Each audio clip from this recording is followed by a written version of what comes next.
So friends, क्या कभी आपको ऐसा फील हुआ है कि आप बीच में कैलकुलेशन कर रहे हो और बीच में आपको लगा हो कि काश अगर मैं ये चेक कर पाता कि ये नंबर किसी पार्टिकुलर नंबर से डिवाइड होगा या नहीं, तो मैं इस कैलकुलेशन को काफ़ी आसानी से सॉल्व कर लेता।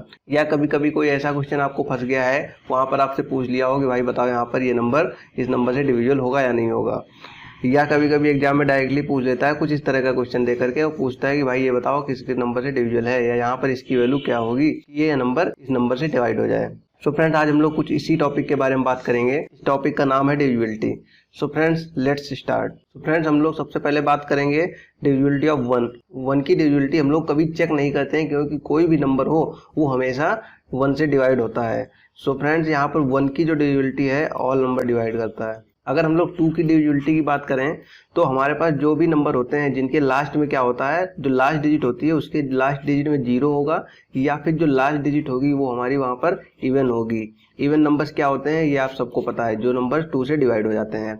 अगर हम लोग यहाँ पर 3 की डिविजिबिलिटी की बात करेंगे, लेट अस सपोज यहाँ पर 3 की डिविजिबिलिटी की बात करेंगे, तो वहाँ पर क्या होता है, हमारी जितनी भी डिजिट होती हैं उस नंबर में, जिस नंबर में हम डिविजिबिलिटी चेक कर रहे हैं, उन डिजिट को हम क्या कर देंगे, सम कर देंगे, सम ऑफ डिजिट्स, और उन डिजिट का जो सम होगा वो 3 से डिवाइड होना चाहिए।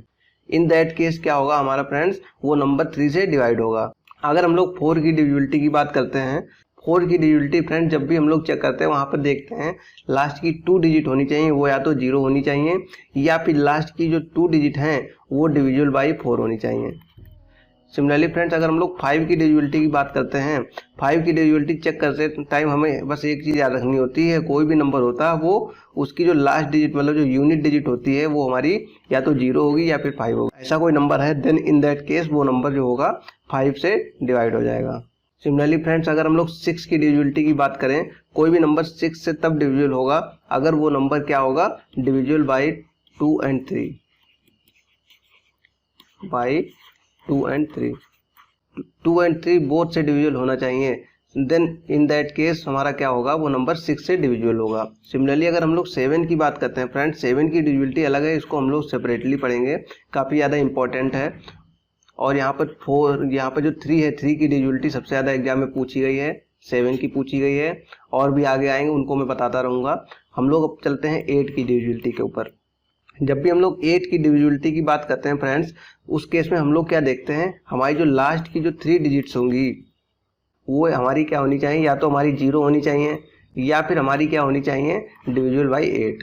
जब अगर कोई ऐसी कंडीशन बनती है इन दो में से, वो हमारा जो नंबर होगा वो हमारा 8 से डिवाइड होगा। सिमिलरली फ्रेंड्स, अगर हम 9 की डिविजिबिलिटी की बात करते हैं तो हमारा जैसे 3 की डिविजिबिलिटी होती थी, हम लोग उसमें क्या करते थे, डिजिट्स का सम जो होता था 3 से डिवाइड होना चाहिए।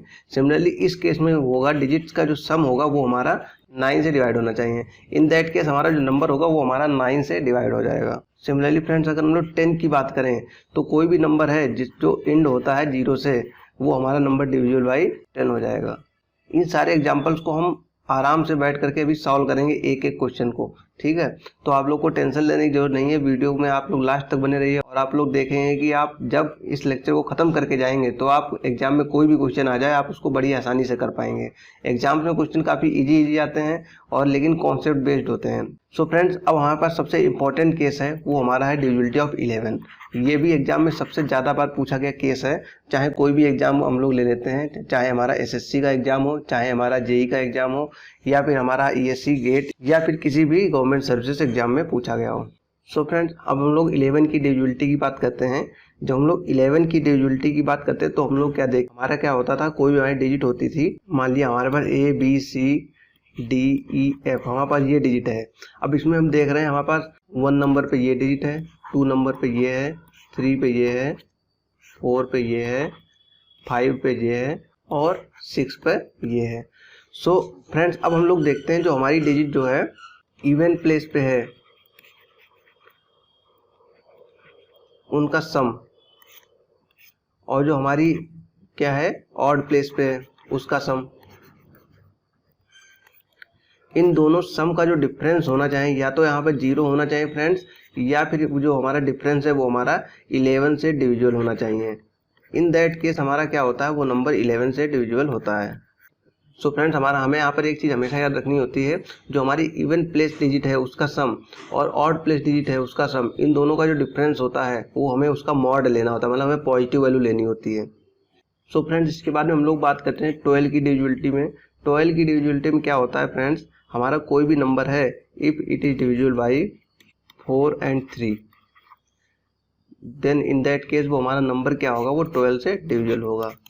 सो फ्रेंड्स अब इसके बाद में हम लोग देखेंगे 7 की डिविजिबिलिटी के बारे में। 7 की डिविजिबिलिटी को भी हम लोगों ने छोड़ दिया था। 7 की डिविजिबिलिटी के लिए फ्रेंड्स क्या होता है, हमारा जो पहला कॉन्सेप्ट है वो कुछ इस तरह से है। अगर हमारे पास कोई नंबर गिवन है, let us suppose that we have given 66666, अगर हमारे पास कोई ये नंबर है और हमें चेक करना है कि ये नंबर 6 से डिवाइड होगा या नहीं। सो फ्रेंड्स हमें देखना होता है अगर कोई किसी भी नंबर में क्या होता है, हर एक नंबर जो है बार बार 6 टाइम रिपीट होता है, ठीक है, तो इन दैट केस वो हमारा जो नंबर होगा वो हमारा 7 से डिवाइड हो जाएगा। सो फ्रेंड्स अगर हम लोग यहाँ पर क्या देखते हैं कि जैसे हमारे पास कोई और नंबर होता है 666 के अलावा 7777 कोई भी नंबर होता, वो भी हमारा 7 से डिवाइड हो जाता। सिमिलरली अगर हम लोग बात करें किसी दूसरे नंबर की, हमारे पास जो दूसरा कॉन्सेप्ट है वो ये है कि हमारे पास कोई भी नंबर है 676767, दोनों डिजिट्स के पेयर में अगर कोई नंबर हमारा 3 टाइम्स रिपीट होता है, 1 2 and 3 टाइम्स अगर रिपीट होता है, इन दैट केस वो भी नंबर हमारा 7 से डिविजिबल होगा। सिमिलरली अगर हमारे पास तीसरा कॉन्सेप्ट है वो इस तरह से है, अगर कोई हमारे पास 3 डिजिट्स के पेयर में 2 टाइम्स अगर रिपीट होता है, देन इन दैट केस वो भी हमारा नंबर 7 से डिविजिबल होता है। सो फ्रेंड्स ये तो हमारे हो गए 3 कॉन्सेप्ट। इसके अलावा हमारा जो सबसे मेजर जो कॉन्सेप्ट है वो हमारा कुछ इस तरह से है, जिसको हम लोगों ने फोर्थ पॉइंट में रखा हुआ है। वो इस तरह से, अगर हमारे पास कोई नंबर है, लेट अस सपोज अगर हम मान लें हमारे पास 343 है और हमें इसे चेक करना कि ये 7 से डिविजिबल होगा या नहीं होगा। अब हम लोग इसमें क्या करते हैं, इस कॉन्सेप्ट में हमें जो लास्ट जो हमारी फर्स्ट जो हमारी डिजिट होती है राइट से, उसको हम लोग उठाते हैं और उसका हम डबल कर देते हैं। इसका 3 का डबल हमारा 6 होगा। सो हमने इसका डबल कर दिया और जो हमारी बाकी जो बची हुई डिजिट है उसको हम लोग उठा करके माइनस कर देते हैं इसमें से 6। सो फ्रेंड हमारा आ रहा 28। अब हमें 28 को चेक करना होता है कि ये हमारा 28 जो है 7 को डिवाइड करेगा या नहीं करेगा। यहाँ पर हम लोग देख रहे हैं डिवाइड करता है। So friend in this case हमारा जो 343 जो है वो हमारा 7 से डिवाइड होगा। सो फ्रेंड यही हमारा कॉन्सेप्ट था। कॉन्सेप्ट नंबर 4 जो हमारा पॉइंट नंबर 4 है, ये काफ़ी इंपॉर्टेंट है, इसको आप लोग भी ध्यान में रखें।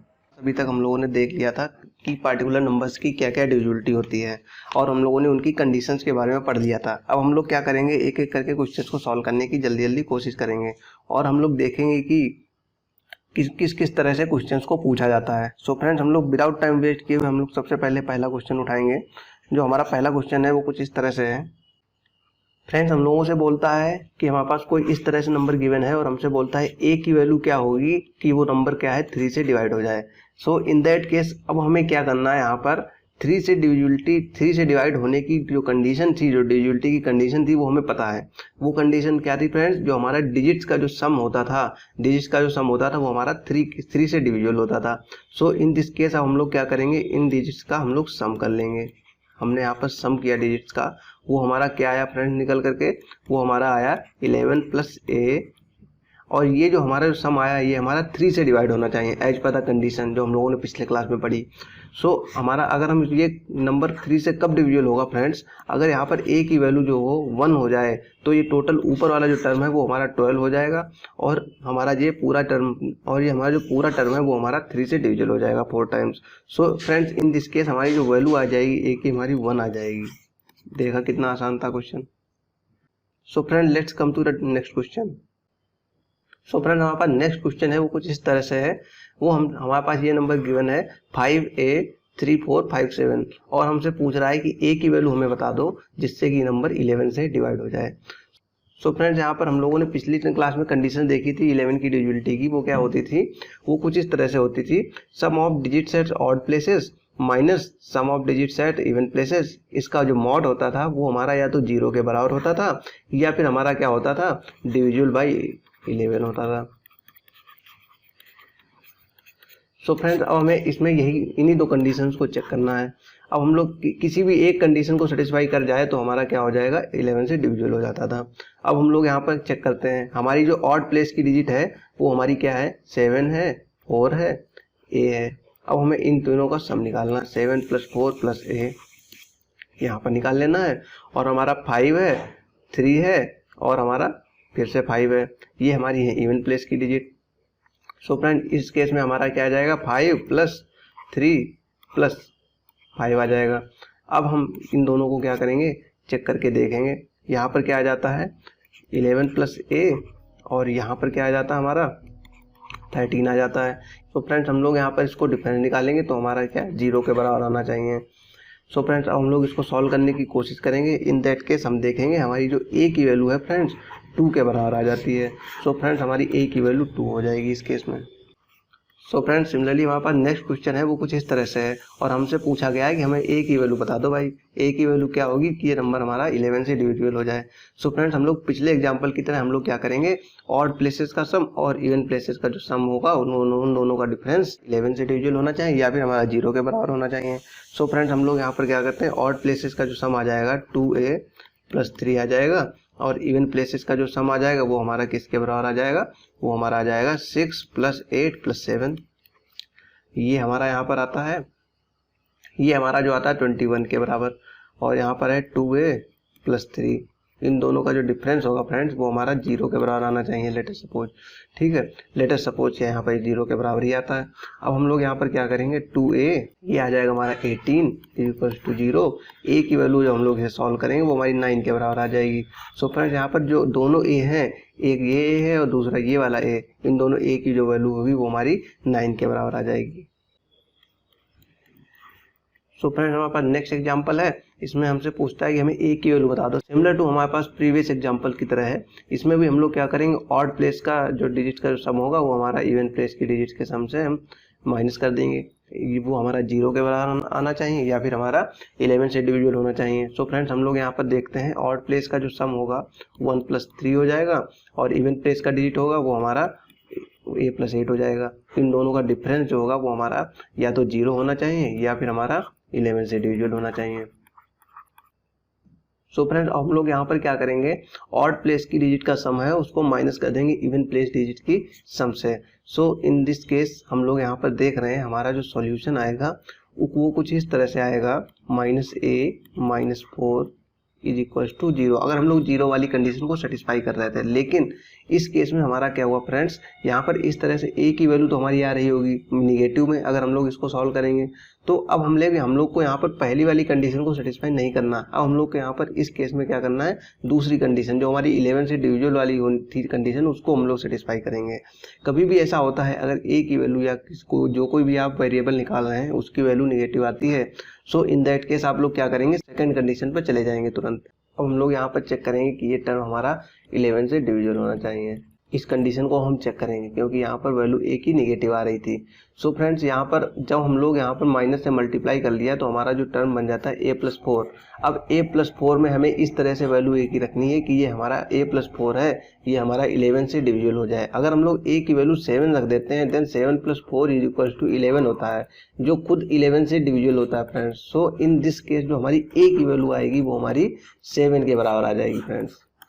सो फ्रेंड्स अभी तक हम लोगों ने क्वेश्चंस को सॉल्व कर लिया है। अब टाइम आ गया है असाइनमेंट का और आप लोगों को कुछ क्वेश्चंस गिवन है। इन क्वेश्चंस को आप लोग प्रैक्टिस करने की कोशिश कीजिएगा, सॉल्व कीजिएगा। और यहाँ पर हमारे पास जो क्वेश्चंस हैं उनके साथ में हम लोगों ने क्या किया है, जैसे कि यहाँ पर हमारा फर्स्ट केस में फिफ्थ जो हमारा असाइनमेंट फिफ्थ में जो हमारा क्वेश्चन है, इस क्वेश्चन में हमें a की वैल्यू फाइंड करनी है इस तरह से कि वो नंबर हमारा 9 से डिवाइड हो जाए और हमारा जो आंसर आएगा इस केस में हमारा 6 आएगा। सिमिलरली फ्रेंड्स हमारे 6 में हमें क्या करना है, a की वैल्यू फाइंड करनी है इस तरह से नंबर हमारा 11 से डिविजिबल हो जाए और इस केस में हमारा आंसर आएगा 5।